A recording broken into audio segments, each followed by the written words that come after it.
Hi guys, welcome back to the Harambe's Heroes podcast for episode 4. Today we're going to do an army deep dive, kind of along the same lane as last week's episode. We're going to be deep diving Oruk Warclans. Before we get too far into that, we're going to have a little bit of hobby talk, and we're also going to introduce our guest. We're very excited to have Mr. Kennedy. Would you go ahead and tell us a little bit about yourself? Hey, my name is Zach. Been playing locally since a couple years ago with AdeptCon. Last season, I mostly played Fire Slayers. That might be how I met most of you. If you ever see me at an event, always just reach out and say hello. I'm always willing to talk about Age of Sigmar. This past season, I've been playing a lot of different things, kind of put the Fire Slayers aside. And most notably, most recently, played Oruk Warclans. A little less soul crushing, right? For other people, for sure. Yeah. Painting on some Oruk Warclans. Okay, cool. I've got some terrain I've been doing for the GT we've got coming up, and I've been really preoccupied with that. Haven't had a lot of time to paint. I've had my Marathi list that I've been testing a little bit, but that's what I got going on. What do you got going on, Brian? Same thing. I've been working on Marathi and snakes and a whole ton of terrain for the upcoming GT that is on Eventbrite, by the way. If you guys are looking for how to get signed up, the instructions are clear on there, and check it out. We look forward to having you.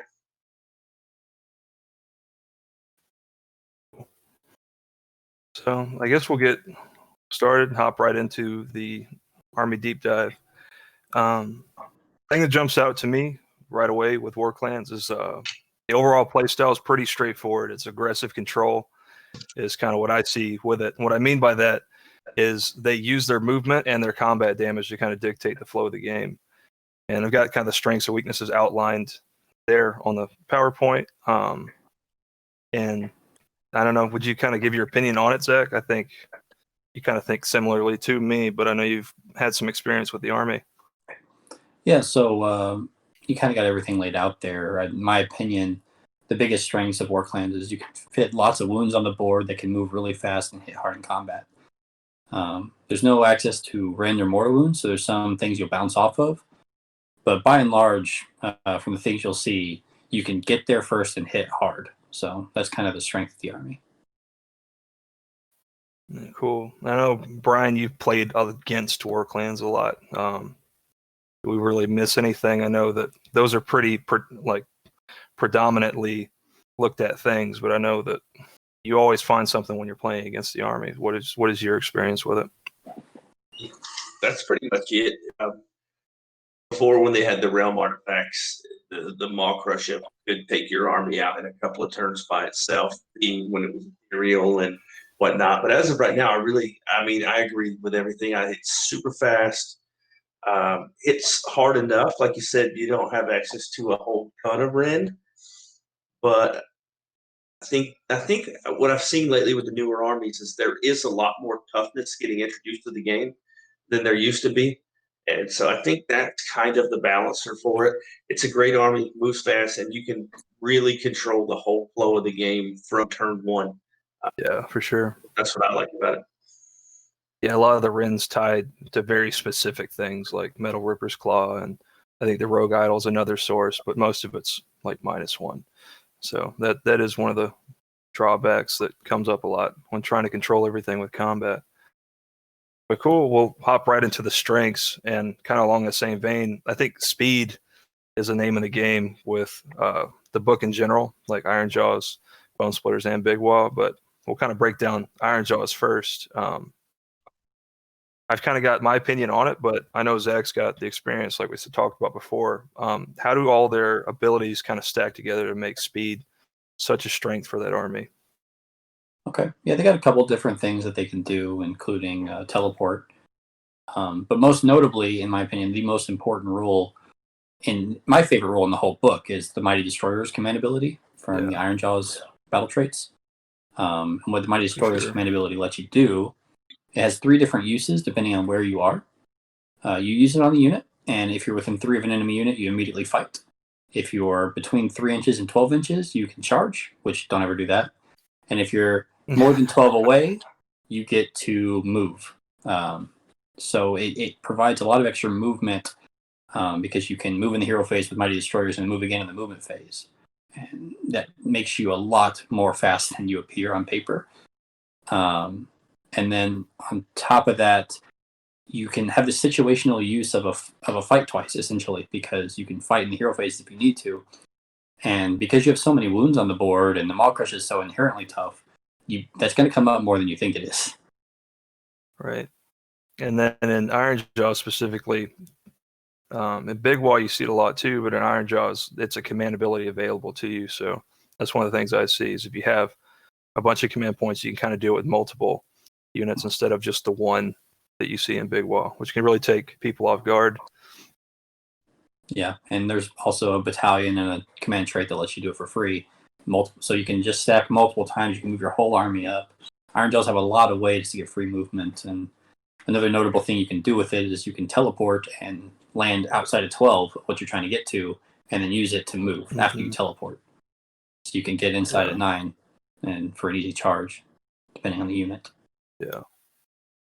And those charge bonuses come up too, because a lot of the smaller foot units are 4-inch movement. So in the sub-factions and then some of the Ironjawz units, you have those charge bonuses. So even though you might have to start outside of 12 and then move up, what would normally be an 8-inch charge, you see like becomes a 4-inch charge because you have all those charge bonuses that you have stacked up. Yeah, minimum in Ironjawz, if you're Iron Suns, you can have +1 to any of your units, all the way up to +4 if you're Bloodtooths with Ard Boys. So it's a lot of charge bonuses you can stack up that makes that 8-inch charge less. Yeah, cool. That kind of wraps up the speed portion of Ironjawz. We'll kind of go forward into Bonesplitters and kind I think you guys left one little issue out of speed, and that's mad as hell. That's fair. Remember that rule? That's the one that you get a free D6 movement, especially into the Seraphon stuff and like Techless and things that their main focus is ranged mortals. And okay, you range mortal my unit, now I'm getting a free D6 move. Again, please, so mad as hell is at the end of any phase that you suffer any wounds or mortal wounds and you're more than 9 inches away from enemy units, you get to move D6 with each of those units at the end of the phase. One reason this doesn't come up a whole lot is because most of the time if you're getting shot, especially by someone like KO, you're probably not going to be alive at the end of the phase to use it. But there are some niche uses, like in specifically Seraphon and Lumineth, that can spread mortal wounds or spread shooting damage and not finish your units off, because then it can just enable you to get some more movement if you roll well. Yeah. And then does it make you move closer to the enemy, or can you just move? I'm not actually sure on that. No, just you move D6. You can move in. So you can kind of use it to like reposition onto objectives a little better and deny someone, like say you're on the objective, but your opponent is set up in a way that they're going to be able to take it without getting into combat. You can kind of use that extra movement to reposition on top of the objective and make them get into combat with you too. Absolutely. And another thing you can do is if someone's deep striking and they have some chip damage shooting that they're going to do, if they don't know better and you didn't explain it to them, it's possible that if they choose to shoot still when they deep strike, you can move away and make a further deep strike charge. But it won't come up a whole lot because most will know if you explain your army that can work like that. Yeah. There's not a lot of armies that combo both. Like usually they're trying to shoot, they're pretty fragile.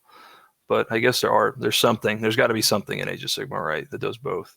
Yeah, Seraphon, I'm thinking like stuff in like Living City and Deep Can, armies that can deep strike and have some chip damage shooting. Yeah. And want to charge. Yeah. And then so I guess Heart Renders come in. Yeah. Heart Renders and some other stuff. I was just gonna try and move us along to Bonesplitters, but as long as we got stuff to talk about for Ironjawz, do you have anything else? Oh no, that was it. I was just it's all good. Yeah, in the sub factions they have a couple of things that let them move for command ability, but they're extremely niche, not really worth talking about. You can kind of read them in their sub factions though if you want to look at those. Cool. So then we'll kind of go into the speed portion for Bonesplitters. And what jumps out at me when I look at it is tireless trackers and Breath of Gorkamorka are the two things that subfaction has for itself. In your experience, that kind of what lines up with your train of thought as well, Zach, or do you see anything else? So I adore Bonesplitters rules. They're awesome. You have the tireless trackers. They give you the 5-inch pregame move that you can make 8 inches of the command trait. But the spell Breath of Gorkamorka might be my favorite spell in the game. You cast it on a Bonesplitters tag unit, and it doubles their movement and gives them fly. And if you roll doubles, it triples their movement and gives them fly. And there's so many ways that you can stack this and do crazy things with it that it's probably one of my favorite spells in the game. Yeah, and a lot of that faction has pretty high base movement already, but like predominantly the pigs is what comes to mind when I think of it, and the rogue idol, of course. But you're looking at like an upwards of 20 inches or more with fly going over, and then they have fly to charge over your units in the charge phase too, so you can really start to get way farther than your opponent would anticipate, is what I see. And they can manipulate your opponent's movement as well, because if you're playing Bone Grins, which I adore Bone Grins, most people play Dragfoot, but if you play Bone Grins, you can, if you're in combat with someone, they can't retreat from you. So if you can get all the way across the board and on turn 1 with something really tough, charge them in your Bone Grins, they can't go anywhere. You can move across the board and you can prevent them from moving at all. Yeah. It makes me kind of sad because Bonesplitters seem to be like the redheaded stepchild of the book, where you don't see it played a lot. It's either Big Waagh or Ironjawz, but the rules are really strong, and I think are a big part of why Big Waagh is good. And I think that people should give it a little bit more of a fair shake. It really is an awesome army. I don't know if you guys agree. Yeah, completely agree. Bonesplitters rules are much stronger than they're given credit for. I guess the only reason that they might get played a little less is those Ironjawz models are amazing. Yeah. Just the strength in the other book. Like Ironjawz just seems like I haven't played it yet. I played against it a ton. It just seems fun. Smash and bash just seems fun. Yeah. Like, I killed that unit, and this one's going to fight now. It's pretty crazy. And you can set that up with all your movement pretty reliably that you get to smash all the 3 units in one turn. And now you have no battle line. Congratulations. You can't win certain missions. Cool. Well, that takes us to what we've been kind of talking about and alluding to earlier already, but it was kind of talk about how speed translates into Big Waagh, because you get the combination of both. And I'll kind of let Zach run it down. This is what he's been playing. He really likes combining both of those elements into the army he's been playing lately. So, yeah. So at that last Fat Ogre tournament that y'all had discussed last week, I took a Big Waagh list. I ended up winning the event, but it's really due to the Rogue Idol. We haven't really discussed it yet. It's going to be really important to bring up with Big Waagh, though. Something that not a lot of people have given too much thought to. Some people have, but is that the Rogue Idol has both the Ironjawz and the Bonesplitters keyword.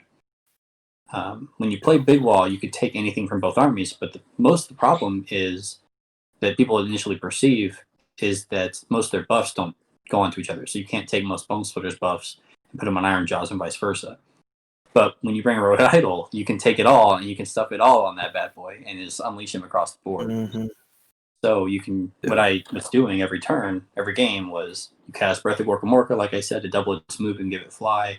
And then you can use Mighty Destroyers with either the battalion or the command trait to make it move twice.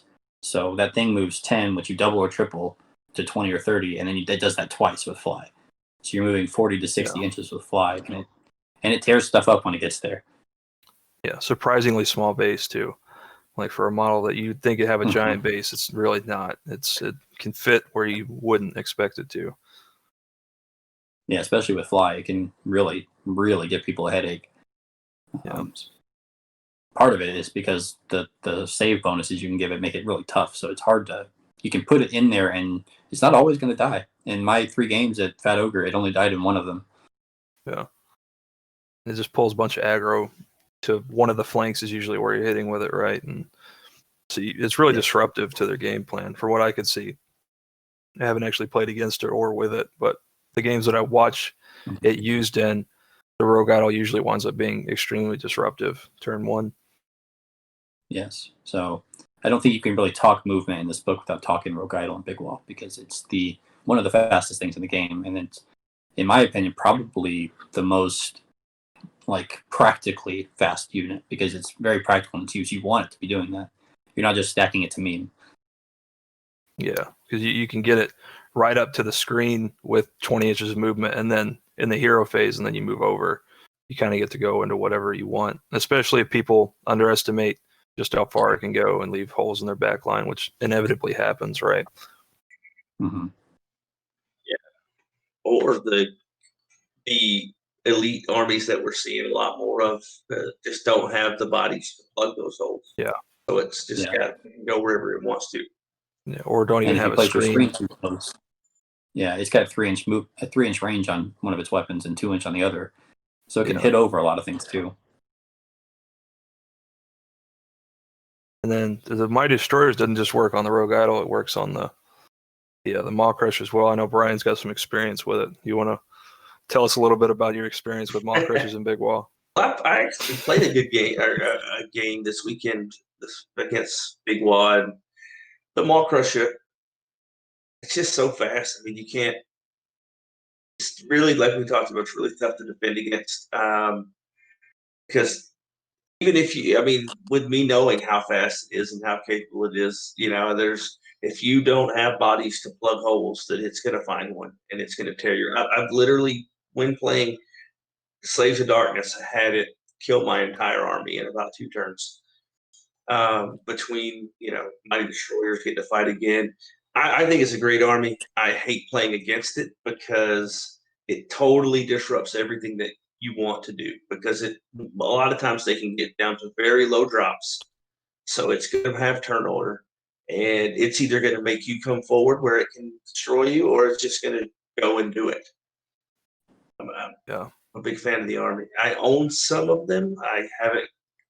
It hasn't made its way up the ladder for a project for me yet. Yeah, and I know that because it's unnamed artifact, unnamed command trait, a lot of people take the command trait on the Maw Crusher. It lets it self-proc. So if it gets tied down and it flips back around to their turn, you're also clearing whatever's on it off as well, which helps it out. Helps it stay mobile a lot of the time, I think. You can't tie it down. It'll just kill whatever you're trying to tie it down with in the hero phase. Yeah. All right, cool. So with the kind of the damage talk in mind, we'll transition over into how each subfaction applies their damage, starting with Ironjawz. And the things that stand out to me when I look at the faction is the War Chanter, Mighty Destroyers, like we've talked about before, and the Smashing and Bashing and Early Waagh are kind of the things they have that are specific to Ironjawz and make them unique. And kind of what's your experience with it, Zach? Does that kind of line up with what you think too? Yeah, it's just got a lot of things it can do. If you're talking about applying damage, I think if you're playing Ironjawz Allegiance, you probably don't leave home without a Metal Ripper's Claw, Mega Boss, and Maw Crusher. I agree. And what the Claw does is it's going to give that primary weapon on the Maw Crusher -3 rend, which is extremely big in an army that seems like it's kind of designed around not having a lot of rend. It's supposed to overwhelm you with high damage attacks. But with that 3 rend, you can tear apart almost anything in the game. Just weight of attacks with extremely high damage. Sure. And it keeps scaling up right as it does damage and kills models. It keeps getting more attacks. So every attack that you get extra on the models, another Rend 3, attack that's got good hit, good wound, Rend 3 high damage, and it just keeps rolling along. The rider doesn't actually degrade. It's just the Maw Crusher itself that degrades. I was going to say that thing can be down to 1 wound and still tear you apart. So something else to talk about when you're talking about applying your damage between Ironjawz and this can come up again with Big Waagh.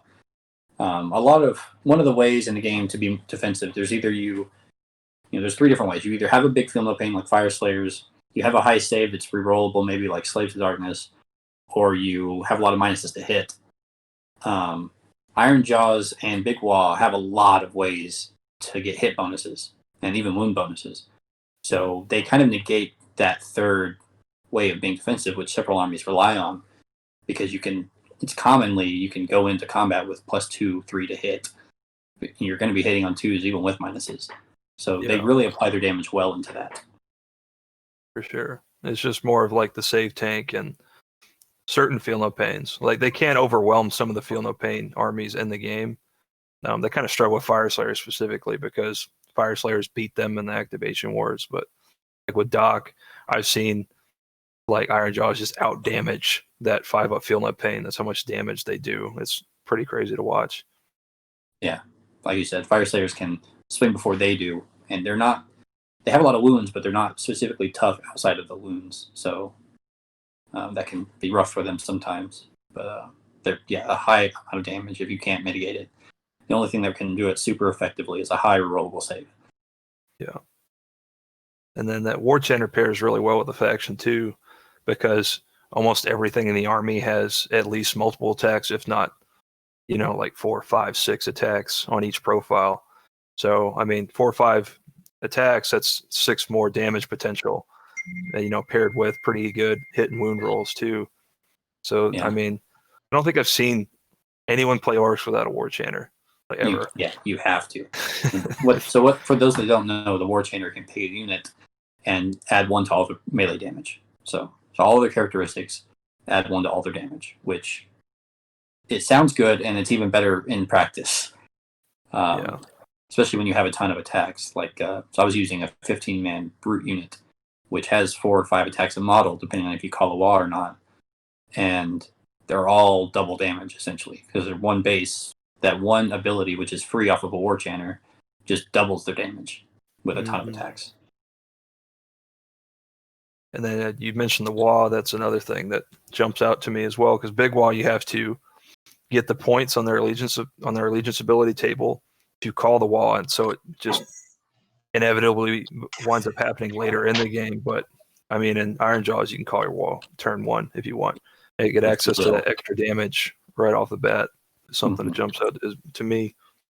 Yeah, absolutely. And it really pairs well with the movement in Ironjawz, because you realistically, if you're playing like a Gore Fist to move all your Gore Grunts turn 1, or your teleport Mighty Destroyerzing, or your double moving couple Maw Crushes, realistically you can get a lot of your, if not all of your army in turn 1, and then you can call that Waagh to add 1 or 2 to all their attacks, and you can put a hurt on somebody. Yeah. And those pigs have the multiple attack profiles, so the Waagh helps out there too. Yeah, and it works well with the +1 damage, because even the pigs are getting the extra damage. Yeah, it's the stacking cups, right? Does it kind of line up with what you think too, Brian? Oh yeah. I've played it enough. I know that it's going to be a lot. You're going to roll some dice. It's going to be a lot of saves. Get ready to make them. Roll good. Just roll good, you'll be fine. And one other thing when it comes to applying damage is they have another allegiance ability called Smashing and Bashing, which works really well for Ironjawz because they can put out a ton of damage. And it's basically a worse version of the Lumineth fight twice. But what you do is when a Ironjawz unit in the combat phase wipes out an enemy unit, so normally in the combat activation, you would go next. So I pick an Ironjawz unit, I fight, then you pick a unit and fight. But with Ironjawz, when I kill a whole unit with my first unit, I can immediately select another Ironjawz unit in combat, and they can fight anywhere on the battlefield. And I can chain that. So I have a bunch of things in combat, and they all destroy. So I pick out weak targets first and destroy units. I can chain my units before and fight before you do, which is very good for applying damage. And they have the damage to proc it. Yeah. And you can even look at maybe you charge 2 units into the same unit. And as long as that first unit can clear that screen, I mean, you charge, so you still get a 3-inch pile in. So you charge Gore Grunts, Maw Crusher. Gore Grunts kill the screen. That frees up the Maw Crusher to pile in 3 inches with the range damage too, and get access to some units that your opponent probably didn't anticipate were going to be in combat that turn as well. Right, and before they get to choose to do anything. So it really shock and awe, which is the name of Ironjawz Allegiance, is shock and awe. Blitzkrieg, right? Yeah. All right, cool. Well, I'm sure we forgot something about Ironjawz. There's all kinds of stuff for damage in that allegiance. We'll kind of move on to Bonesplitters. And what jumps out at me when I look at the faction is the weight of attacks, and then the spell lore and the exploding hits, and how all that kind of pairs together to just overload people's saves. And I kind of let Zach run through it because I know he's had some experience with it too. Yeah, for applying damage, I mean, they're really fast. They're not particularly tough, but being as quick as they are, and you can fit a lot of their bodies on the table, like a lot of wounds with those Bonesplitters on the table. They have a ton of attacks. That's what they do. They do weight of attacks. They can make it to where they can stack a bunch of cups and have like 3 or 4 hits for every 6 they roll in combat, and they roll a lot of dice, so they can be doing that a lot. There's even a way to get it on their shooting with at least proccing once to get an extra hit per bow shot on a 6. The problem with their damage is they have no rend outside of 2 units.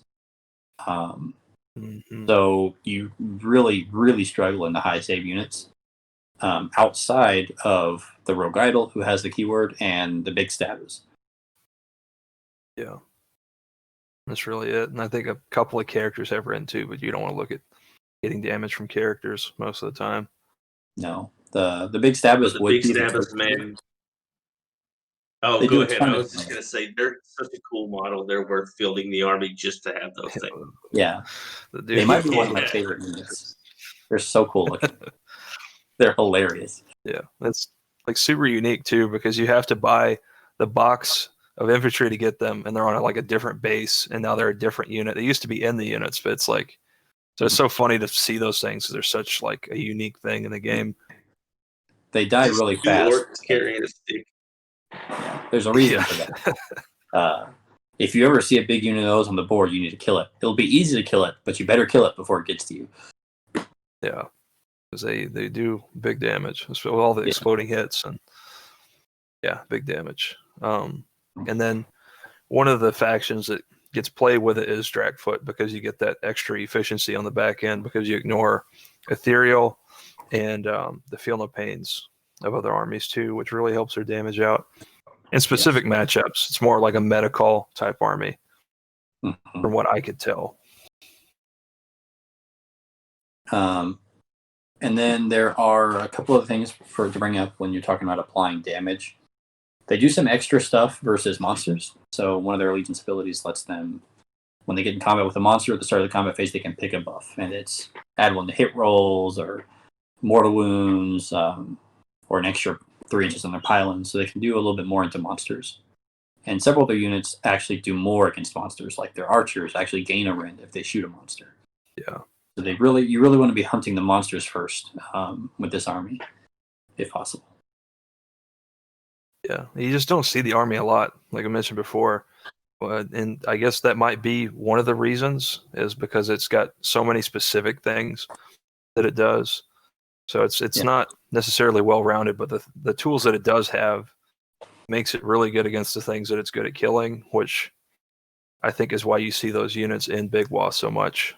I just wish that someone would play Bonesplitters, because it is such a cool look, in my opinion. And Bone Grins too. I want to see it because they're really good. I love that subfaction so much. And I guess the only other things I would talk about with applying damage, they have a couple other unique tools. They have a battalion that'll let them shoot twice or fight twice or move. But the one I wanted to talk about was a spell called Gorkamorka's Warcry. This can come up, it can be pretty important because you're so flimsy with this army. Gorkamorka's Warcry is going to let you reach out, touch a unit, and make it to where they fight last in the next combat phase. Which can be important, so you can string out, you can hit multiple big units. Since you have no rend, if you're trying to attack something with like a high save, you want to put all your units into them, make them fight last. They're not going to get to interrupt, and just try and pour damage through their save. It's an important tool in their toolkit. Yeah, helps a lot with you kind of trend towards MSU a lot with that army, from what I could tell. So it helps that out too, where you can kind of focus down one big unit with a lot of smaller units as well. Yes. Right, cool. Kind of go transition into Big Waagh, where mentioning some of the aspects that make the damage in Big Waagh better, like that are tied to the Bonesplittaz spell lore. But kind of the things that stand out to me are it's really efficient compared to the other two factions, and then the Rogue Idol Superstar, of course, and then how their Big Waagh table kind of interacts with all of those things. That's what stands out to me. I don't know if that's what you kind of see too as you play the army, Zach. Yeah, so as far as applying damage, a lot of the same things are going to apply because you can have those spell lores. One nice thing about Big Waagh, I think we mentioned it before, was there's no required command traits or artifacts in Big Waagh. So you're freed up, like I think Gavin may have mentioned it earlier, to take the Ironjawz ones and the Bonesplittaz ones that can help you apply your damage. Like the double moving for Mighty Destroyer's command trait and the Metal Ripper's Claw, like we talked about. So there's a lot of things you can kind of mix together here to make your damage higher, including the War Chanter, which works on the Rogue Idol. I mean, there's a bunch of things you can do. And probably my favorite thing about application of damage is in the Waagh table. So in the Waagh table, there's various things that give you Waagh points, but basically once you reach a certain number of Waagh points, you gain buffs that are cumulative. And you can get, at a certain point here, you can get +1 to hit and +1 to wound, which I like a lot, and especially with some of the Bonesplittaz things that aren't naturally going to be hitting on 2s. I like it a lot with brutes because you're going to be hitting and wounding on 2s, which is really devastating if you have a bunch of brutes that are fighting twice, double damage. And the other thing I like is it lets you play the choppas on your Gorgontas, because pick the extra attack up, right? Yeah, you don't need the extra +1 to hit and +1 to wound from charging on the Gorhaka because you're going to get it on the table. So it lets you just pick up extra attacks across the board, which adds up. Even like a 3-man unit of Gorgontas, when you get down the table, are going to be chunking people with the War Chanter. Yeah, that extra attack's really important because of that War Chanter, for sure. Mm-hmm. And then what it helps out a lot. You mentioned the pigs. It's just the mounts in general are usually right around like 4s and 4s or 3s and 3s, so that helps them out a lot too. Just to add 1 to hit and wound on mounts just makes them that much better, right?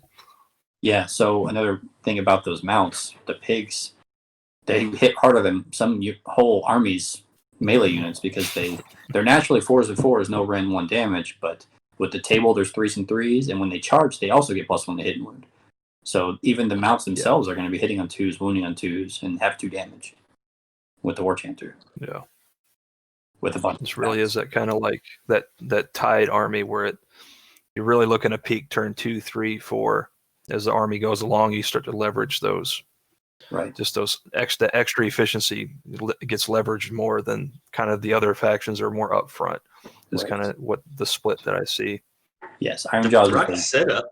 This thing's maxing out Waagh points on like turn 2 or 3. I mean, I remember going into a unit of the Arrow Boys or the Archers and thinking, all right, no problem. I'm going to go kill this unit. And they did like 40 wounds in combat. Yeah. Like, you don't expect it. It'll catch you off guard. It's insane. Yeah, especially when you get down the table. Ironjawz, like you said, Ironjawz are a turn 1 army. They're going to try and get into you, control you, kill as much as they can turn 1, and just pray it works out. Bonesplittaz are kind of similar because they're so flimsy, but Big Waagh, you really can leverage work going into turn 2, turn 3, and use those as your spike, and play back a little more. And like you said, you pick up Waagh points from various things like having certain heroes. So in my list I was playing, I had 6 different foot heroes that were all generating Waagh points. So I would have max on this table by turn 2. So I'd be spiking really early. And it's just really strong when you have all those units on the board that can benefit. Yeah, I think that Big Waugh's hard to play without max heroes. The heroes are so good. Like you can get like your War Chanters, your big Maw Crusher, of course, is an option. But also just the War Docs I really like in Big Waagh. Yes, because as it's just many War Docs as you can fit. Yeah. All the War Docs. I had 3. Yeah, for 80 points each, you get casting and dances and you also generate Waagh points. That's insane for an 80-point model. Yeah, and you can get like a bunch of +1 unbinds running around because of the Waagh magic table. Yeah, but we'll talk about that later. and then the artifact table going away was almost.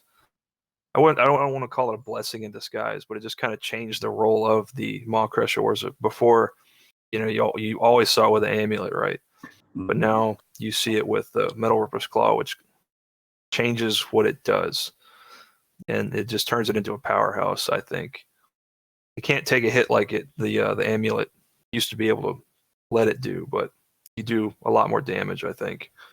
Yes. Makes it just different. It's so before it was very much it was the rock. It was going to do a lot of damage just because it was going to be alive for so long. It was the rock of your army, and by losing the ethereal amulet, it kind of reminds me, if you have the ethereal Maw Crusher on one side is the rock, and you have a Terrorgeist and Flesh Eater Quartz as like the highest damage thing in the game. Yeah, going from the amulet to the Metal Ripper's Claw takes that Maw Crusher and kind of puts it somewhere in here, where it's not quite Terrorgeist level damage, but it's you could compare it to that depending on what it could kill. Yeah, like functionally, it's the same a lot of the time, because with Terrorgeist you overload the damage. Like you just have wasted damage most of the time, whereas it's usually got the damage potential to deal with whatever you put it into.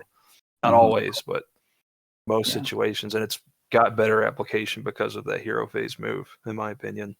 Yeah.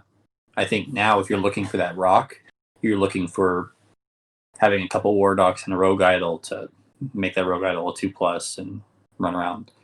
And there's also a way to make a Maw Crusher 2+, but most of the time you won't be doing that. No. Bryan gets flashbacks when he hears about the amulet Maw Crusher. He's got some games he didn't like that he played against it, right? It just didn't fit. It's one of those ones where you just walk away from the table hating yourself and all your models, and you just want to push them in the trash and get an ethereal Maw Crusher because it killed your whole army. It was just impossible to remove it back in the day. Get it down to a 3+ re-rolling ones unrendable save, even down to a 2+. You can mess around. Yeah. Fun. But I don't care. I hate now, as much as I complained and pissed and moaned about the realm artifacts, I think all the things that are leaving the game are hurting it a little bit. But that's just me. Yeah, I like that table in there. Options are always good, but what are you going to do? But that kind of wraps up combat damage. So we get into what is my favorite part, and I'm sure it's you guys' favorite part too. Every army that we always play is the toolkit, and then kind of specifically how the toolkit varies for Ironjawz. And the things that jump out to me, we've kind of discussed them earlier, but smashing and bashing and out of phase movement. I kind of let Zach talk about his experience with those two things and what else he thinks is are toolkit items for Ironjawz. So, yeah, I mean, we've kind of discussed a lot of it here, so I'll mostly focus on things we haven't talked about, but they deserve to be mentioned. Mad as Hell, Mighty Destroyer, Smashing Bashing, the Waagh. They're not, like, especially Mad as Hell, it's not going to be used in every scenario, but the scenarios where it procs well, it can make a big difference. Especially, Mighty Destroyer is just your whole game plan, so don't need to mention how good that is. But there are some other things in here that are nice tools I like to have. So we've mentioned Mighty Destroyers and Big Waagh before, but one of the reasons that can happen, because Big Waagh doesn't get the battle traits, is because there is a command ability called Brutish Cunning, and there's a battalion called the Iron Fist, that when you have those, it lets those units use Mighty Destroyers, and there's an FAQ that allows that, if you have those, for you to use Mighty Destroyers in Big Waagh. That'll come up there, but I just want to mention that here because this is where they're listed. Those are just extra toolkits where you can get extra free moves because those won't cost command points. There's some other things, like there's the teleport, the shaman, which is going to be the main reason you're going to take a shaman. Yeah. Something that I played. You get the free artifact too, right? Yes. I really like that artifact where you get the auto cast teleport and you don't have to take the shaman. So you get those 110 points back, but you get your cake and you eat it too, right? Yeah, Blood Tooths, they get that auto teleport, which is really, really, really strong in a meta where you have Slan and Techless and a bunch of things, Knight Encanters that can auto unbind. They just can't stop your game plan if they can't unbind it. So Blood Tooth allows you to do.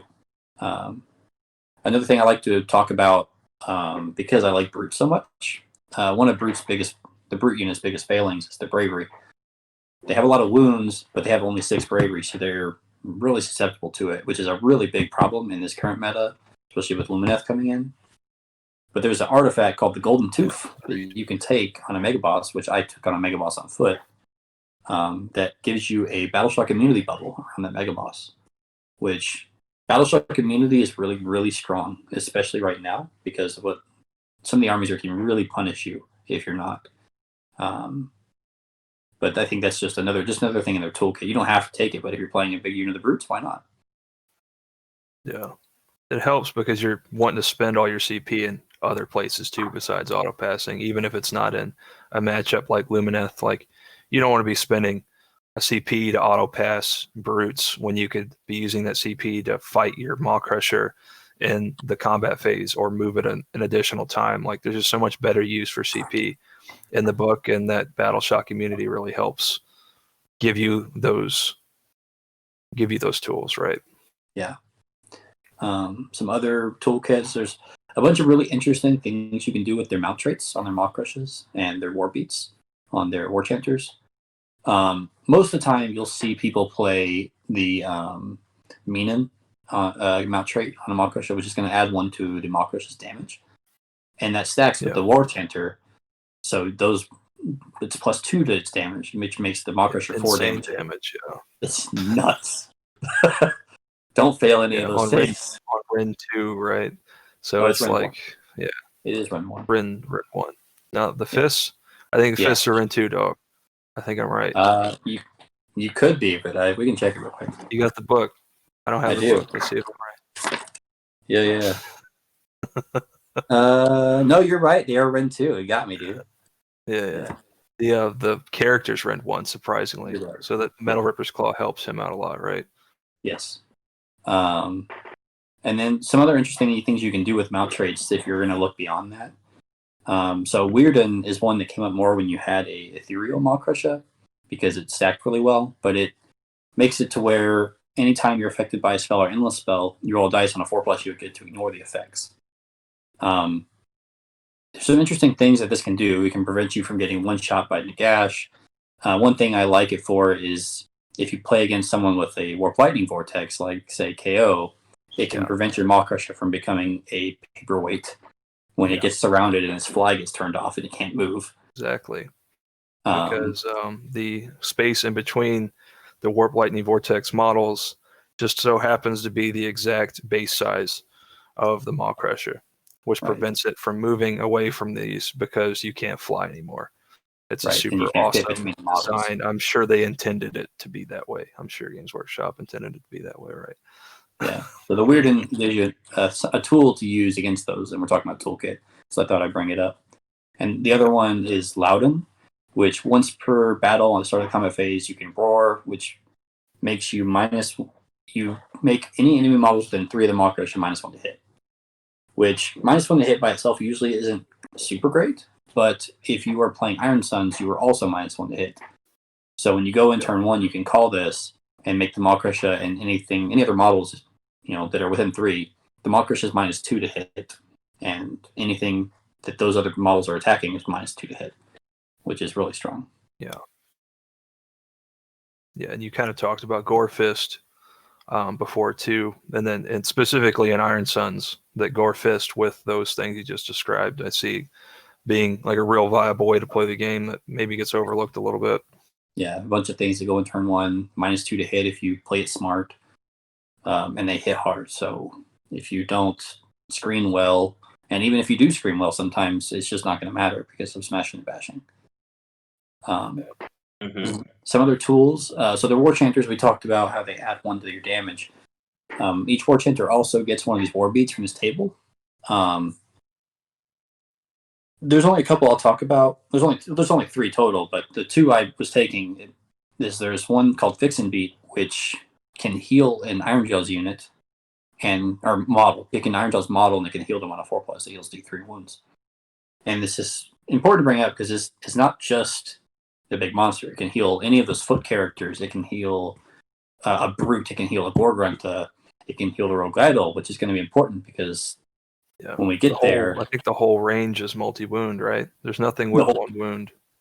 Mm-hmm. So you can basically heal anything in your army with this, and when we get to Big Waagh, I'll talk about it more. But you can double up on several of the effects. It works well with the Maw Crusher too, because if your opponent goes first and puts some damage in the Maw Crusher, it's hard to kill. So they might not kill it.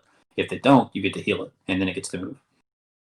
And then the other one is called Get 'em Beat, which if you're ever on the receiving end of a long Get 'em Beat, I'm sorry, it's just unfortunate. At the start of the combat phase, start of the charge phase, you pick a unit wholly within 12 of that hero. On a 4+, they can charge if they're within 18 of an enemy unit, and they charge 3d6. And they get all their bonuses too, so it's usually 3d6 plus a bunch. Yeah.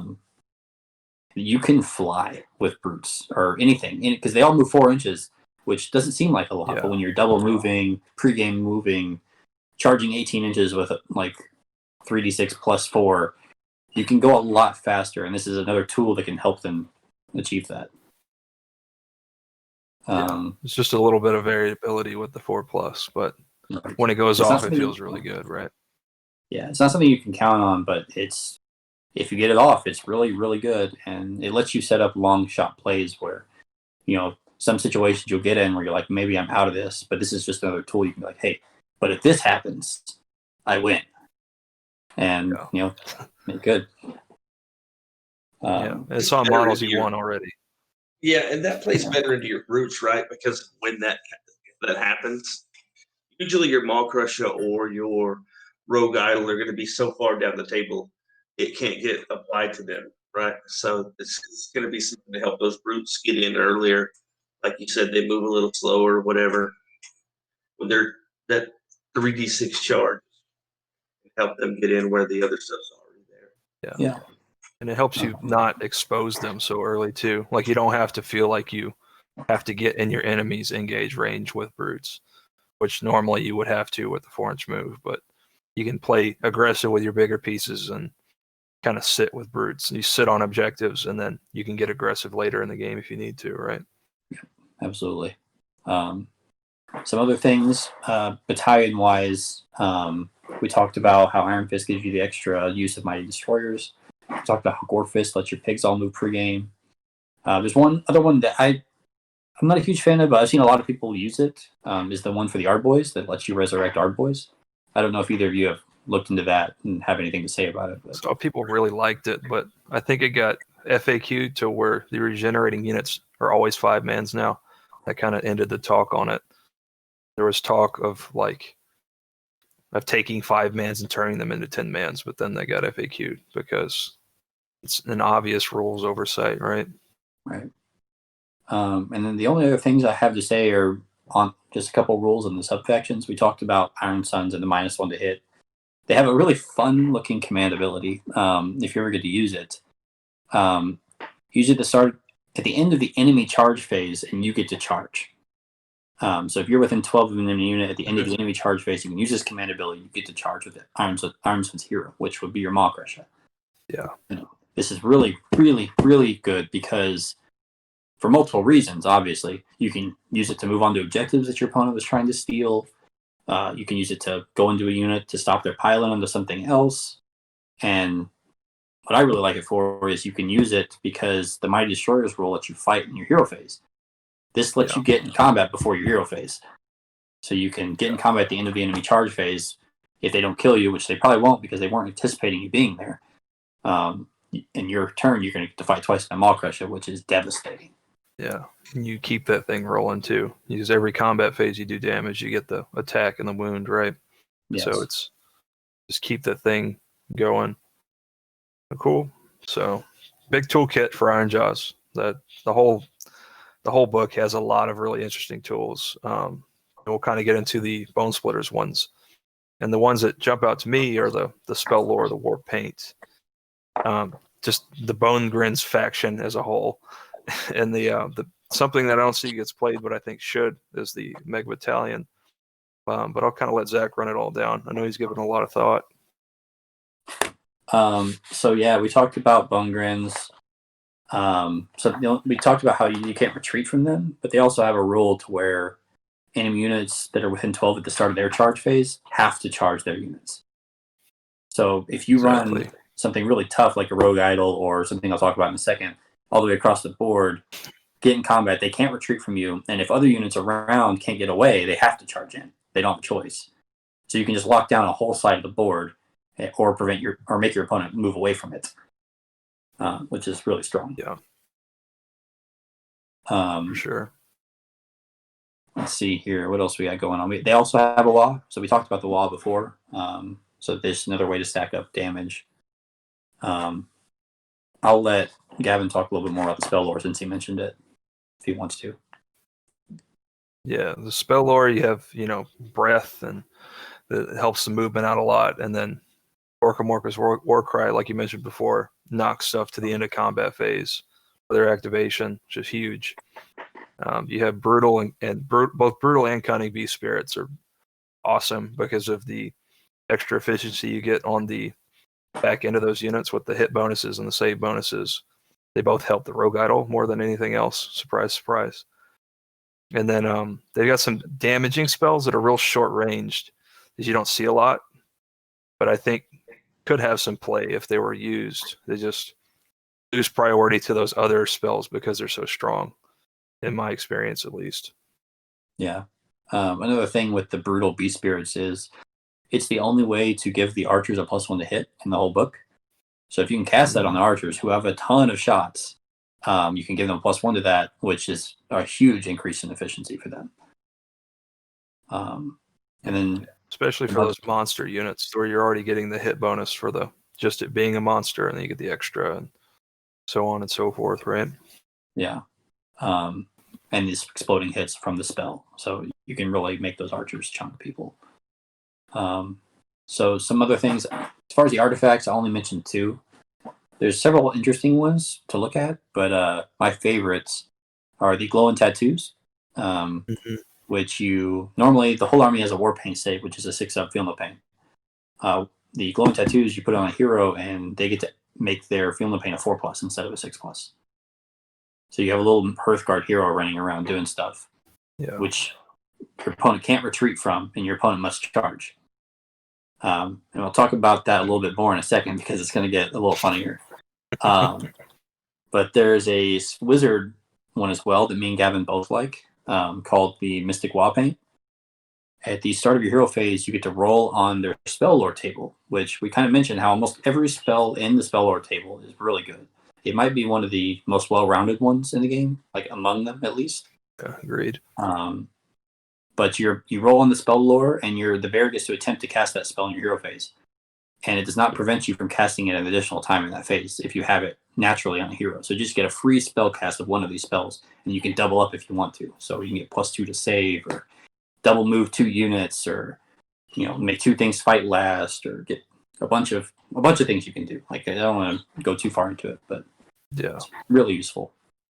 You get double breath. That's crazy. Well, you can double because you can cast it. You can double cast it by just rolling a natural double, I believe, and then with the artifact as well. So I mean, you could cast. In theory, it's very unlikely, but you could cast Breath of Gorkamorka 4 times.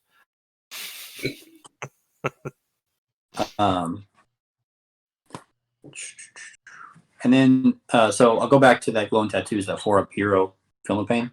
So then me and Gavin talked about, it's not super great right now, but watch out for a few points decreases. That super battalion that they have for Bonesplitters, if there's a little few point decreases, this thing is going to be nuts. Because the super battalion lets, in addition to all the other battalion benefits you're going to get, which is, double moving, double shooting, a bunch of extra shenanigans, you're going to get all the super battalion rules, everything in the whole army, all Bonesplitters gets to reroll their war paint save, which is a 6+ normally. But this hero that you give this 4+ feel no pain to gets a 4+ feel no pain that he gets to reroll. Which I don't know if you ever fought Hearthguard and wondered at, how you were going to kill the whole thing. Imagine if they could reroll that feel no pain. It's nuts, frankly. And on paper, it's like a 75% damage mitigation after saves. But I mean, I don't know if you've watched sometimes you just roll hot and you like a 4+, you can roll forever. I've seen people roll a 4+ forever, especially with a reroll. So they can make that character really hard to move. Yeah, which again is You ever going fought to Hagnar? Yeah. right. Now imagine that they add Hagnar, but you add one to that roll. It's like crazy. And it plays really well It's into usually my favorite. corner tagging units, right? Yeah, so it plays well into my favorite thing in the book, or in the Bonesplittaz section, which is the Bone Grins. Your opponent can't retreat if you're in combat, and they must charge you if you're within 12. You take this hero that's nigh unkillable outside of like overloaded damage. You corner tag units in their opponent's deployment zone, like multiple, and they can't retreat from you. And most likely, the core of those units aren't going to kill you with a 4+ rerollable Feel No Pain. And if they have support heroes and they have to charge, you could theoretically hold up a side of the board for multiple turns before they get you. Yeah. And I mean, there's so many other ways you control. Like there's a Bone Crusher spell you could give. He's a wizard. You can give it to a wizard.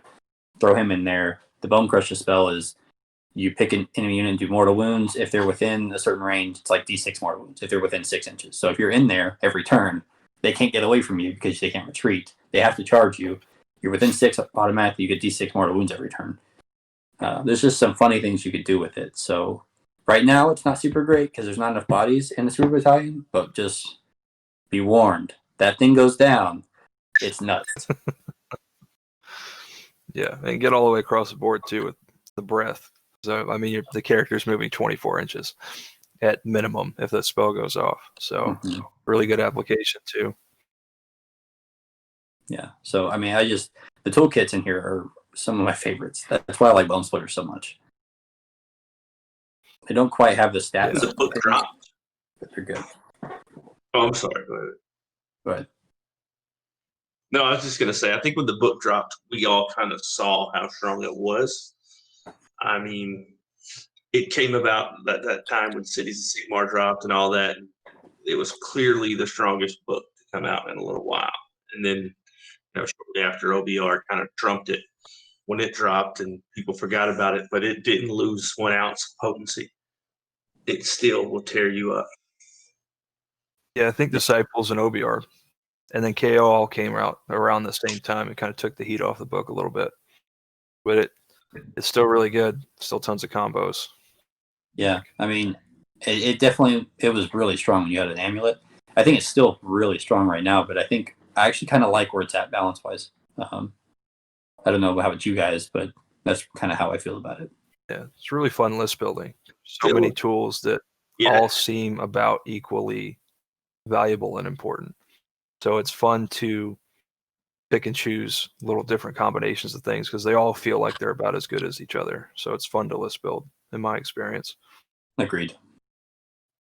It's how you can go for a little less mistake-free to play against. Like before, it was just you were going to get a Maw Crusher shoved into you, and you probably couldn't kill it.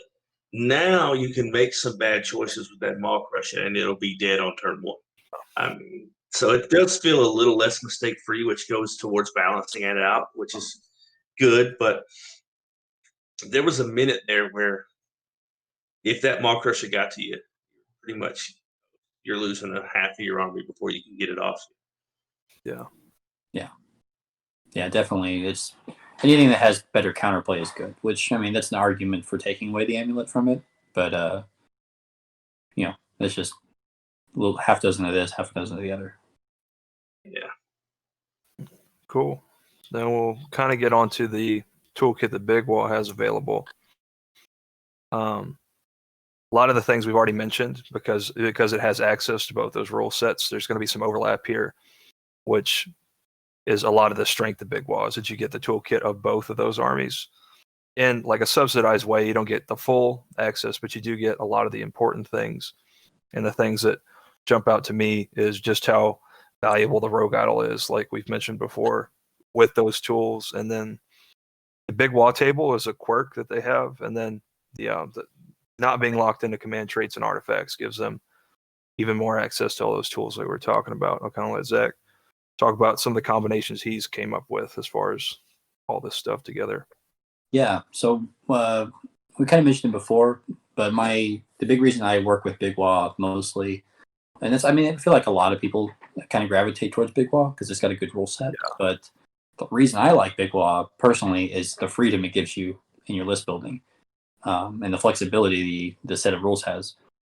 With Ironjawz and with Bonesplitters specifically, when you're building list, you really have to gear towards a specific thing. Like Ironjawz, you really are trying to go in turn 1. You need to front load your damage because you don't have later spike usually. Once you use your spike, it's gone. Bonesplitters, they have some really interesting things they can do with their movement and preventing retreating, but on their own, they're not super tough and they're going to melt off the board. So you really have to front load your damage again. And they kind of both have to build around a specific playstyle. With Big Waagh, you have options. That's kind of the name of the game. You can either go front loaded damage, you can go tougher with battle shock immunity from certain things. And the Rogue Idol, obviously, it's kind of tough to play Big Waagh with that one. Though you could, but I wouldn't. Both really good. It's just, it feels like that Rogue Idol is such a key piece because it gives you a reason to take all the magic, which you already want already, and then it makes the magic better because of the casting bonus. Mm-hmm. And so it's a platform that you're putting all of your bonuses onto, but it also makes the support you're bringing better. So it's like it coexists really well with everything you're trying to take, as opposed to some of the other options that the Big Waagh has, I think. Absolutely. So yeah, like you mentioned, the Rogue Idol is going to give you a +1 to cast to everything within 6, all wizards within 6. It's also going to give you a bravery bonus to all your orcs within 18. So that can stack with several other things you can do.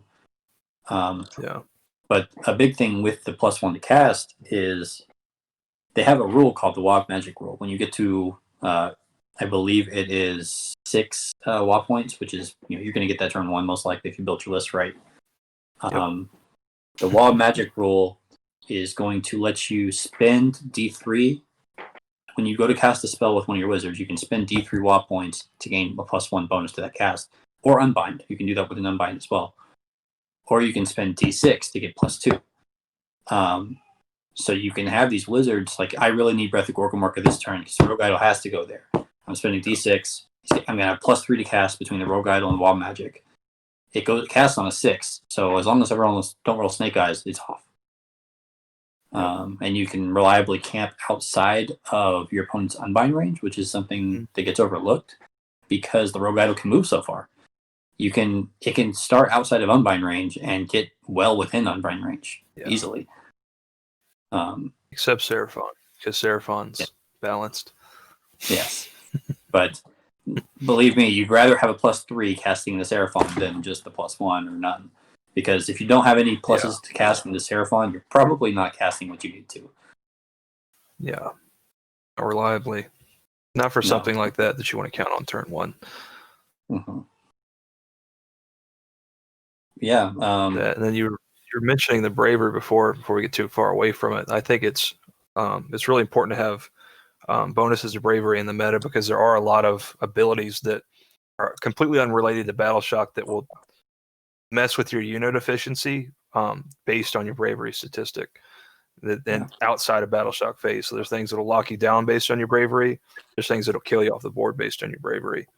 And so that every little bit of that bravery bonus helps, especially into some of the newer stuff that you're starting to see in the meta.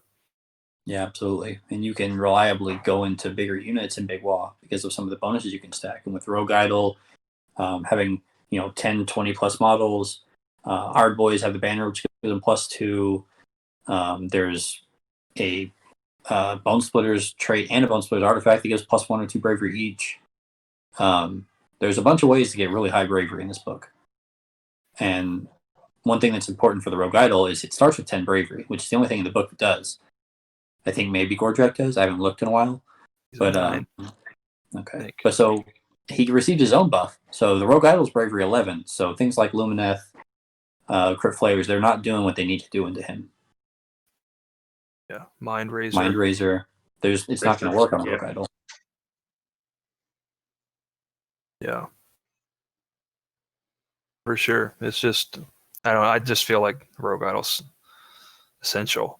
It seems like it's essential. And then something that also helps out with bravery that I'm thinking about it is a lot of their movement abilities. It's like the inverse of Ironjawz, where you're not using your CP as much. So you do have the extra CP to auto pass your bravery checks in Big Waagh because of the command trait. And the another thing you see in Big Waagh a lot is the Iron Fist to do the same thing that Mighty Destroyers does, and the same thing the command trait does, just on a different unit. And so both of those happen for free. So you have that extra CP to auto pass, and so if you want to play big units, you can, right? Yeah, it's super nice because you have that free CP in Big Waagh, which lets you auto pass if you need to. It lets you reroll clutch charges, which you're gonna have a lot of charges with Ironjawz, so that's gonna come up a lot. You're gonna have heroes that are in there, so that's gonna come up a lot. Getting the reroll saves of 1 on your mega boss, getting reroll hit rolls of 1 on some unit with 1 billion attacks. There's something that gets overlooked a ton. Like I don't think that most players even know that you can reroll ones to hit and save with a CP. It's just something that doesn't come up a lot. And it's really big for this army because you get so many attacks. So you're actually going to reroll in a lot of ones, even if you don't normally roll bad. You just roll so many dice that it's a lot of attacks that's going to be letting you reroll. And most of the time, those rerolls are going to be hitting on 2s. Yeah, that engage is just so important. Like the space in between the two armies is what you're trying to control as a Warclans player, and just having that extra efficiency nailed down with the rerolls helps you make more informed decisions. So like if you have a maximum damage potential of, not to get too into the weeds, but your damage potential is like 70 wounds. If all your attacks hit and wound, that's your damage potential. And the more you can count on that number, the more options you have when you engage. So that helps that out a lot, I think, in my opinion. Yeah, absolutely. And I think one other thing it allows you to do, at least it allowed me to do with this last event, not needing that CP for anything specific like Mighty Destroyers, allowed me to play without a battalion. So at that last event, I played 10 drops, no battalion. I just stacked up on wounds. I had like 165 wounds in the list. Yeah. And I had Battle Shock immunity from a command trait, or from the artifact, the Golden Tooth. And I had the free movement from the Bestial Cunning command ability. So I really just didn't need the extra CP. Yeah.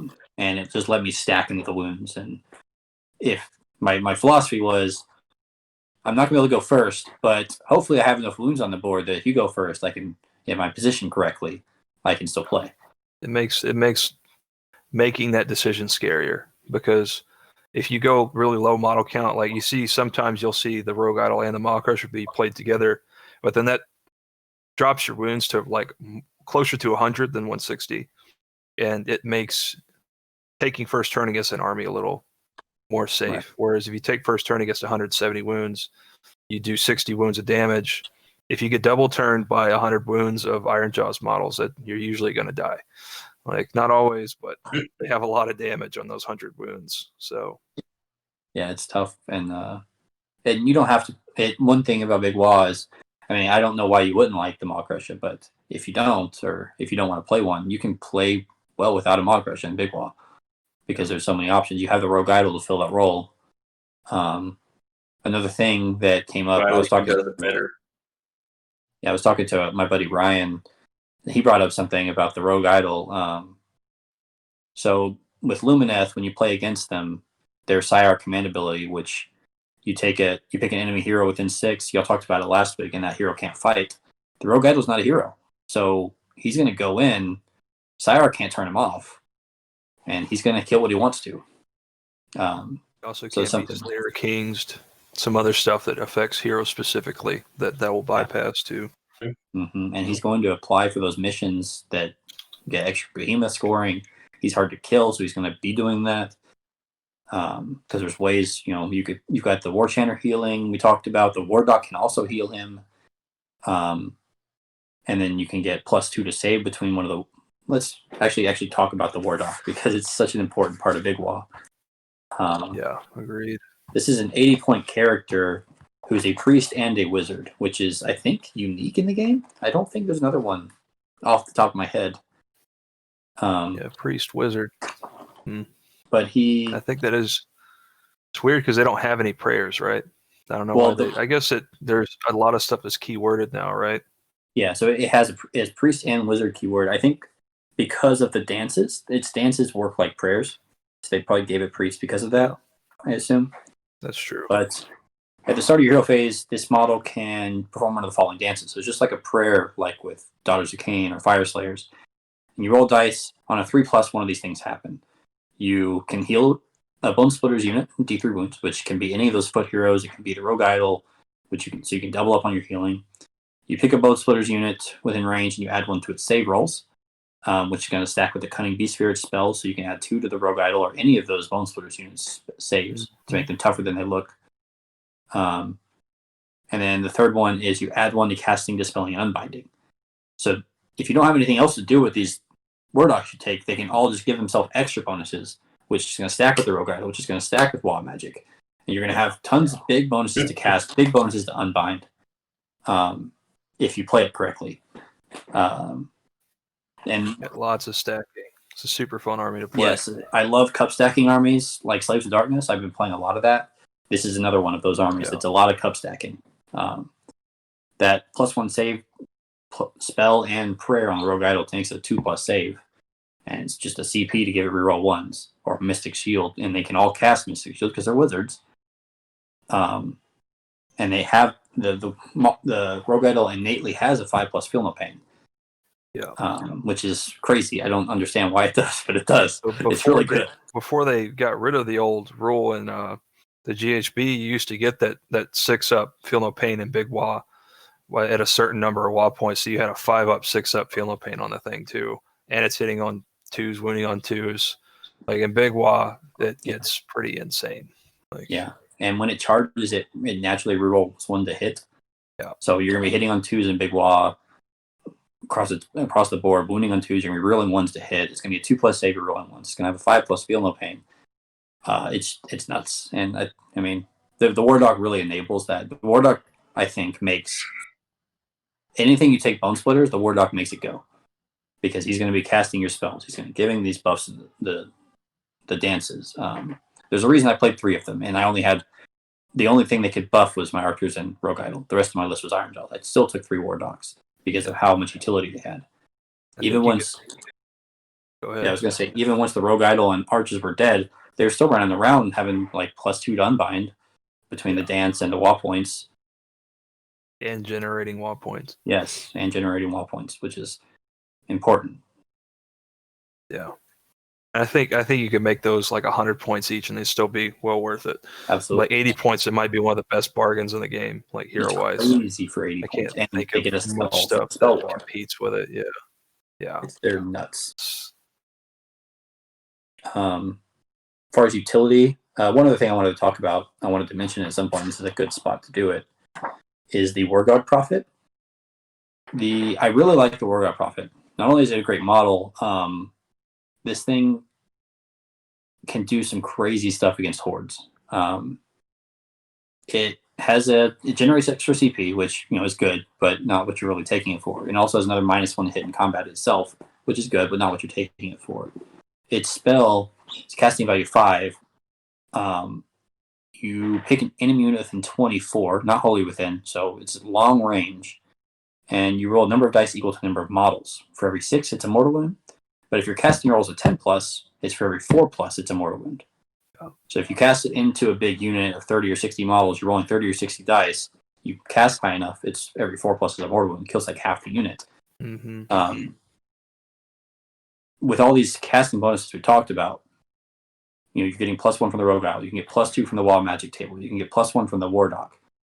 It makes your average roll an 11 because the average is 7, add 4, it's 11. That's 10+. Every turn that you're casting this, you can be doing like deleting half of a horde unit. And you can throw it on the Balewind, so it's a 30-inch range on that spell. You're not hiding from it. Even a little bit more. It's like because you get that extra movement too. It's like like a weird offset, 33 or 34. Yeah, you really take people off guard because you can do it turn 1, right? Yeah, absolutely, easily because you can 34-inch threat range on it without moving. Yeah. pairs And well cast 2 spells, against army unbind with 2 screens too, right? Because you're hitting the screens and you're doing a lot of damage in the hero phase to the screen, which makes the screen easier to get around. And there's probably a character sitting behind that screen that you can target with whatever you're mighty destroying as well, right? Absolutely. It works really well in that regard. The only downside with the Warcog is you have to dedicate a lot of points to it. It's 160 base, which is 2 War Dogs. Exactly. So when I was making my list, I went with the 2 War Dogs. Because not only is he 160, but if you take him, you kind of want the Balewind. So he's really a 200-point investment to get the best use out of. He's really good for it, don't get me wrong. I just decided not to do it in my list. But I wanted it to be known that's a good model. Yeah. So something you'll think about. You will play against it if you play against somebody playing Bonesplittaz Allegiance. Yeah.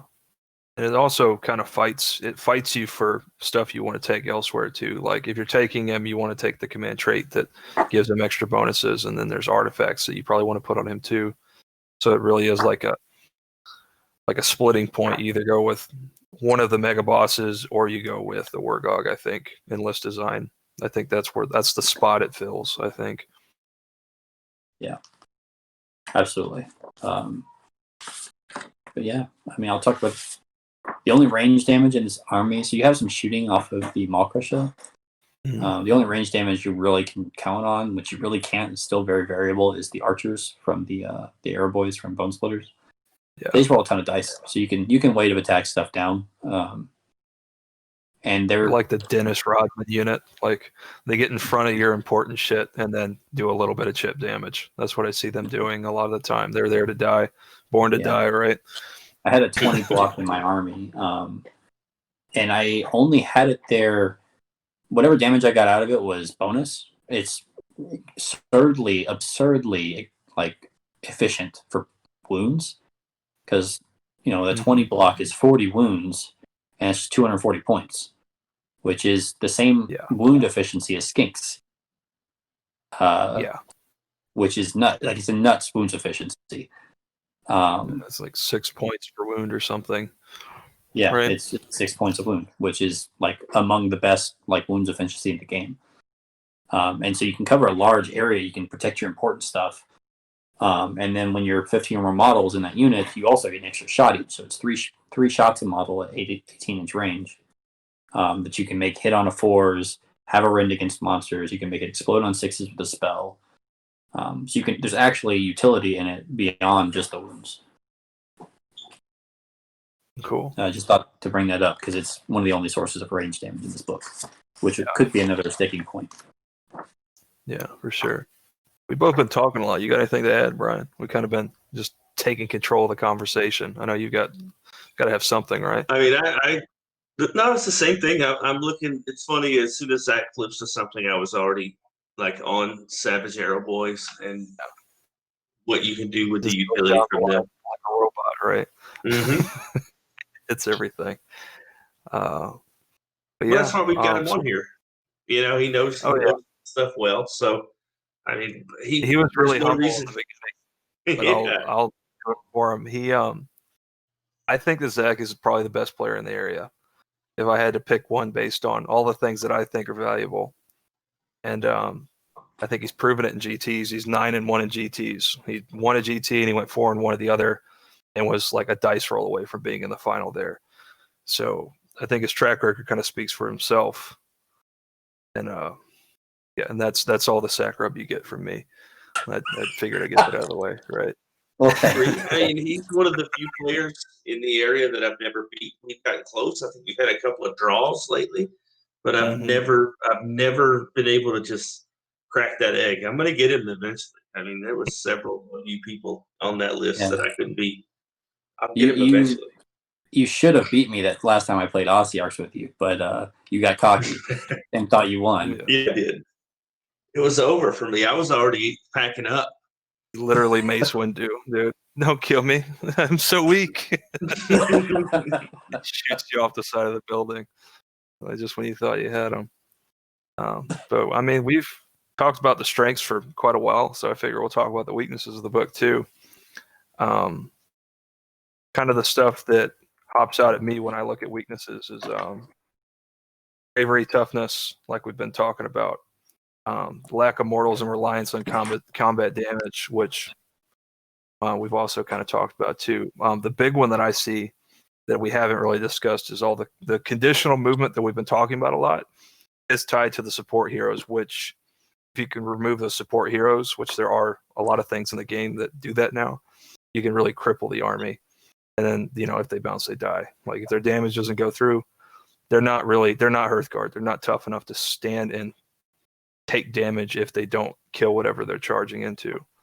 And I'll kind of let Zach give his opinion on those topics too. Yeah, there's several things to unpack here. One thing, like he was just saying, this is very much one of those armies where you could come out of games saying, I took a calculated risk, but I'm bad at math. Because if you go in and you don't have the damage, you're not super tough outside of a couple exceptions.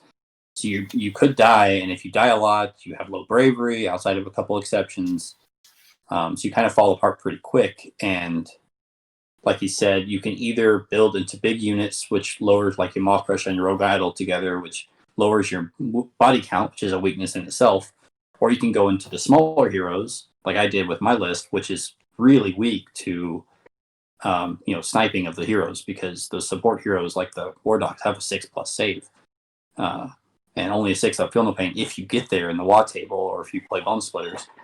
So, there's certain things like Lumineth and KO and Seraphon, a lot of these really, top of the meta armies that are just going to tear you a new one if you, are trying to rely on those support heroes and you position incorrectly. Yeah. Sure. It's a big weakness. Like we said, the no shooting, you outside of, just the archers, you really have no way to soften up or remove screens outside of smashing and bashing. So if you aren't going to take those things that do that, you really have to be careful and precise with your movement, or else you're going to hit a screen, kill it, and die. Because you don't have another way to soften them up. Some other weaknesses, I don't know. I think I covered most of it. Yeah, anything else to say? I think it's like you said, positioning and movement is a big deal. Like if you get hyper aggressive in one part of your army and leave the other sitting in your deployment zone, you very well could just kill something and then lose a Maw Crusher. That's the game that I had with Hunter this weekend. The Maw Crusher came flying forward, everything else stayed in its deployment zone, and the Maw Crusher got 5 snakes and then got deleted. And then I was able to not have to worry about the Maw Crusher for the rest of the game. And it killed 5 snakes. I can live with that. So I was able to push Marathi around, and I didn't have to worry about it. You can really mess up with it. It's super fast. It's not mistake-free like it used to be. It used to be that Maw Crusher would have came in there, killed those 5 snakes, and then made his way over to the rest of my army and killed that too. Yeah. Not as mistake-free as it. Yeah, it's not a glass cannon, but it's fairly close if you know how to pick it apart. Yeah. I think that their weaknesses are really similar to their strengths in that they can pound on each other, where the damage, if the damage doesn't happen, they bounce, and then their bravery and their lower saves make that an even worse weakness. And it's just like it's very similar to, because it's just stacking army, that it's like it almost happens in the inverse a lot of the time as well, is what I see. Yeah, absolutely. There's things that can do anything that can do area effect damage, pick out support heroes. They're going to be really important and good into this army.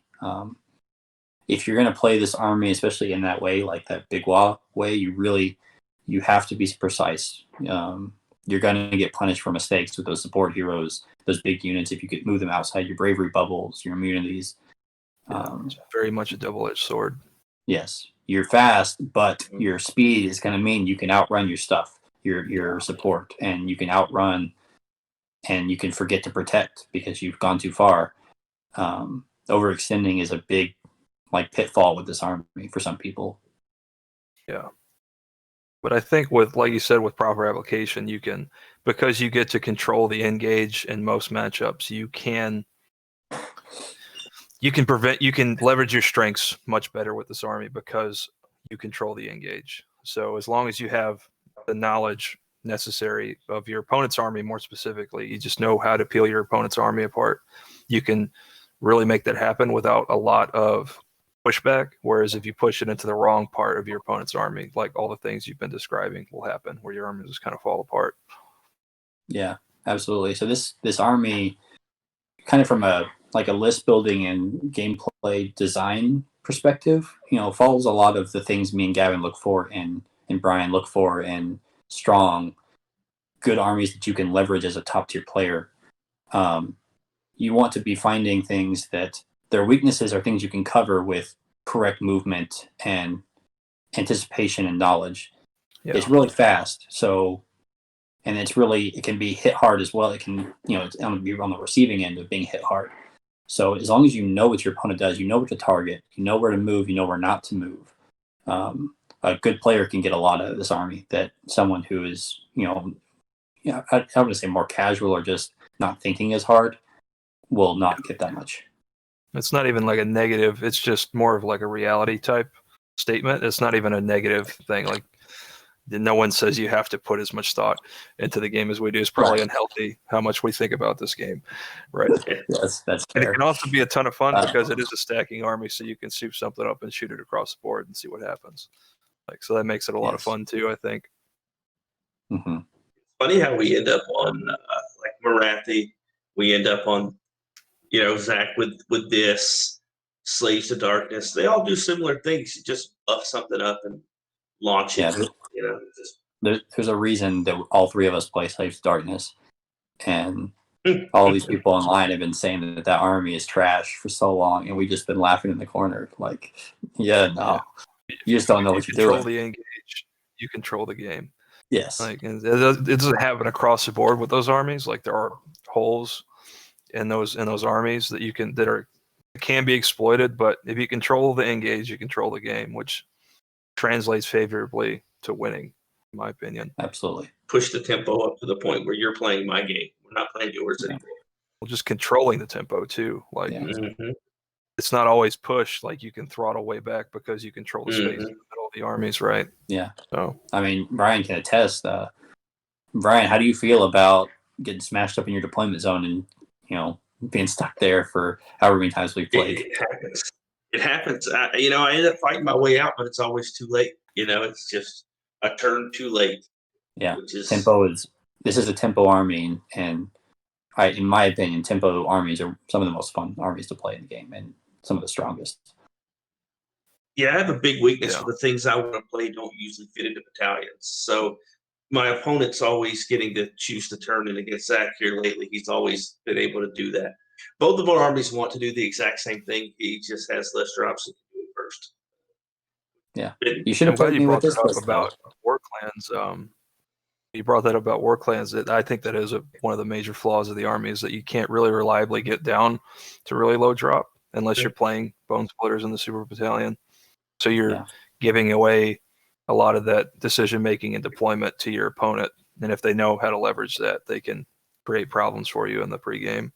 Absolutely. None of your heroes fit in your battalions outside of some Bonesplitters ones. And you always want 6, so your drop start at 6. Right. Especially in Big Waagh. In Big Waagh, you want a bunch of heroes. In Ironjawz, you can get lower because you can take a battalion and 3 heroes realistically, and Blood Tooths. Yeah.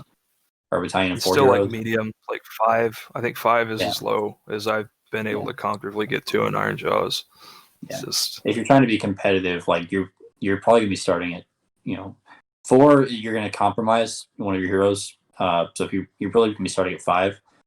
2 War Chanters, a Mega Boss, plus add Shaman, another Mega Boss, add something else, and then you have your battalion. So you're really gonna be looking at 5 drops minimum, and then it can go all the way up to my Big Waagh list, which is 10 drops.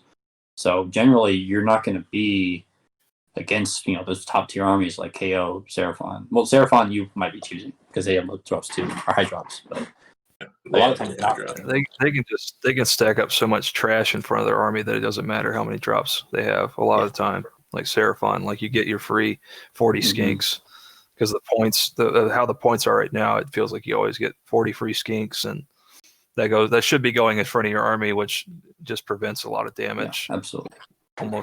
Against almost everything. But you're right.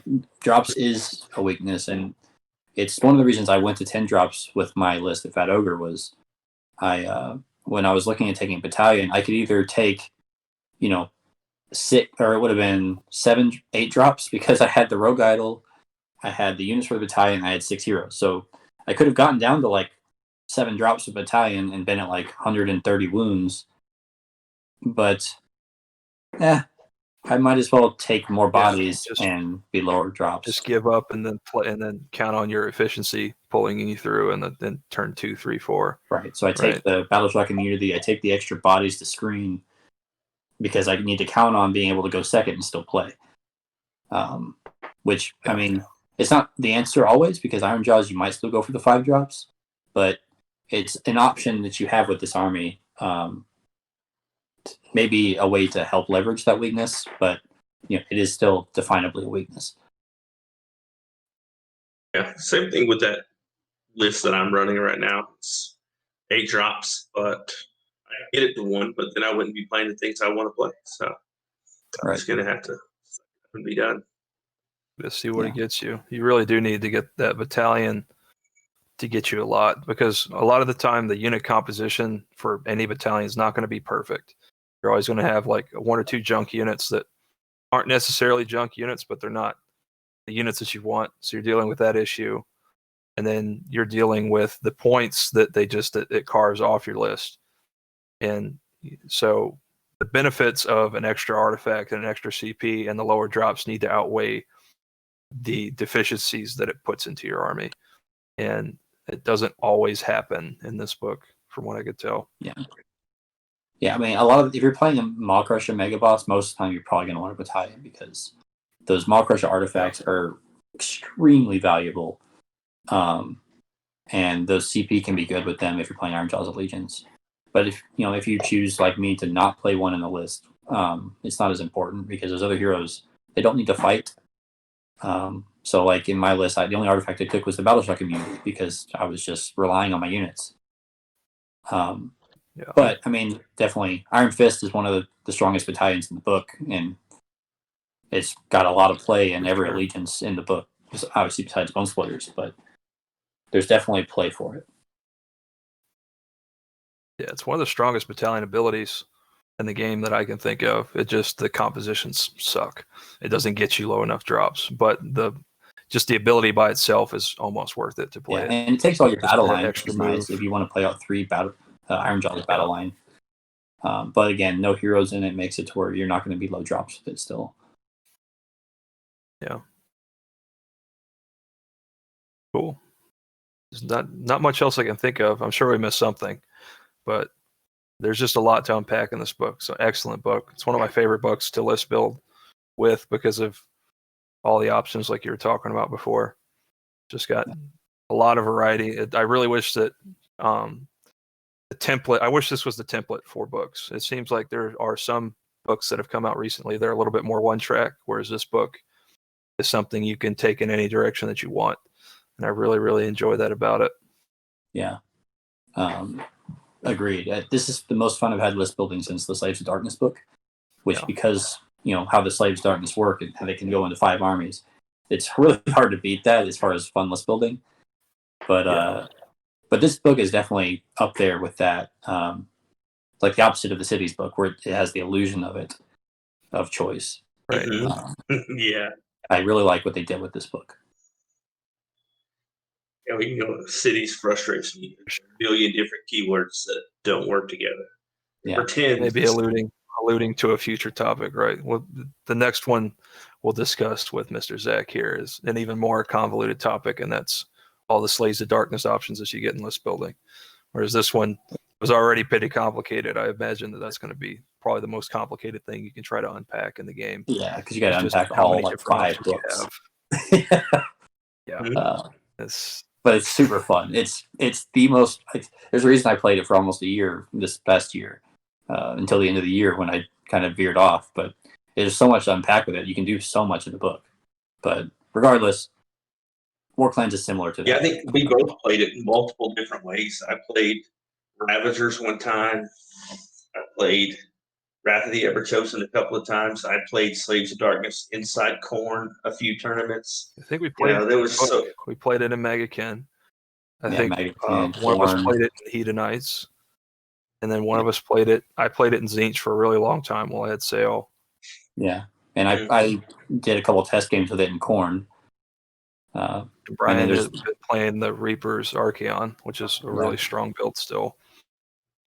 Yeah, but these two books, I think, to your point, like they are like the template for like fun list building books. So if you really are into like fun list building, flexible list building, these two books are really good for you. Agreed. I will say strong selection of models too. I will say the thing that saves this book from going and being like Cities of Sigmar is the Rogue Idol. And it's the reason we mention it so much. Yeah. If it weren't for the Rogue Idol, none of their buffs would like go to each other, Bonesplitters and Ironjawz. So you'd have a Cities of Sigmar situation with Big Waagh. But with the Rogue Idol, having both those keywords really opens up like just it's a whole new world with list building because you can do so many different things with it with both allegiances. It's a really nice centerpiece too. Mm-hmm. Big model that does big damage.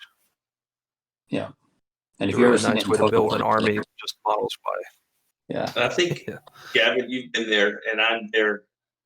Over the last year, I don't like playing an army that doesn't have a big centerpiece model. Like, there's much better ways to play the Daughters of Cain that I'm playing, but I want Morat and I want the Shrine. I want the big stuff. It's even like to the point I'm okay giving up like that little bit off the top to have a big model. Like I wouldn't ever sacrifice not having a big model in an army. I don't think. And another benefit is big model armies play really well in the tournaments because you're not moving as many models, you're not taking as much time, so you're actually finishing games. Which, if you're a better player, the further you get into a game, the more likely you are to win it, most likely. Because you're usually playing for the end game. So it plays well there, and having less models to move and your game is not taking as long means you're going to have more brain power left at the end of the event. Because you're not going to be thinking too hard about all your movement. You're not going to be like hurting your back leaning over the table as much. And you're going to have more time between rounds because you're going to be finishing your games. So this book and others benefit all the other players because you'll have more beers than you. So you absolutely.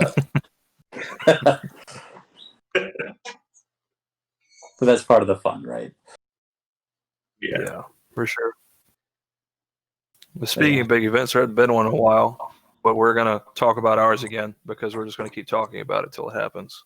Bryan, if you want to run it down again so everybody can know. Like I said, it's on Eventbrite. It's the first inaugural Harambe's Heroes Rumble in the Urban Jungle. We're gonna have some T-shirts and things. Mainly, I just want to jumpstart the season. I wanted to get everybody back out. We play very competitively, and our locals have turned into that, which kind of has made them a little less fun, I think. Locals are no longer a place where we test out our competitive stuff. You got to bring the heat to compete at our locals lately. So just want to get this going and maybe get some of that competitive spirit out so we can start having some more fun at our locals. But we really would like to have everybody who, if you're interested and you're on the fence and you're a newer player and you think, well, my army's not fully painted, well, that's not a big deal. It's not a requirement. It's not part of Texas Masters. No insult to them. We love Texas Masters, but we're not having the paint requirement. What that's going to disqualify you from is best overall and obviously best painted. So you can still win best general. You go 5-0 with your gray plastic.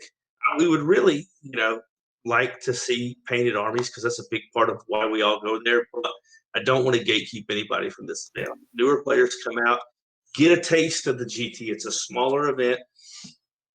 Just feel it, fill it out, see what you like, and then I guarantee you, once you go to that first one, you're going to be hooked. Like I'll say this, and this is we plan on having a lot of prize support, probably enough Oh yeah. to cover most of the people in the tournament. And if I were to pick who gets priority on prize support, I would start with the people who bring painted armies. FYI, just something to think about. If you need, yeah, we don't want to gatekeep you, but we want to let you know we would like you to bring a painted army. You know, it's in March 19th through the 21st. The 19th isn't very important. If you want to come out, give us a hand or whatever. If you want to come out and just hang out and get registered so that you don't have to get there earlier in the morning on Saturday, but just come on out. It's going to be a blast. Like, that's the main thing. We're here to have fun. If you guys know us, like, memes are our thing. We're here for the memes. We're not here to beat you. I mean, we're going to beat you, but we're here to make you. We're going to laugh with you while we do it. I gotta beat you with style and class, right?